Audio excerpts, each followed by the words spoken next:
না না ওদিক বান্ধাই তো, ওদিক বান্ধি আসাই এদিক মোটামুটি আমরা এদিক বান্ধি ওইটা বান্ধা নিয়ে আমরা টেনশন করতেছি না, কারণ পানি যদি এখানে না ঢোকে তাহলে তো ওইটা যা সাফা দিবে এইটা। আর এই সামনে একটা ওদিক করে একদম কানায় লোক দিলে জি আমরা ওই কাজটা মোটামুটি ভাবে চালু করা যায়।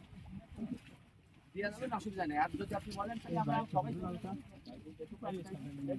আমরা তার মধ্যে 8-10 জন পাঠাবি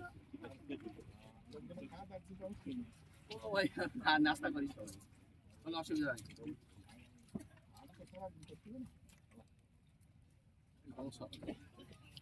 আপনার চিন্তা করেন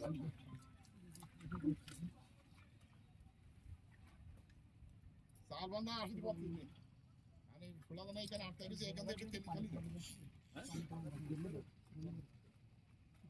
আচ্ছা এখন তুমি আসো জানতো আমি তো আর খাওয়া যাচ্ছি না, কোনো আল্লাহ তাহলে আমার আপাতত 10 জন লোক না দিয়ে পরে পাঠাই দিচ্ছি, সবাই একটু আসে। আমরা সবাই আসছি। এইটা হয়ে গেলে সময় যাবে। আর আমরা যদি 10 মিনিট পরে আসতে তাই সবাই একবারে চলে আসি। 10 মিনিট পরে আসবে। 10 মিনিট জায়গা দিলে কেন আমরা আসছি।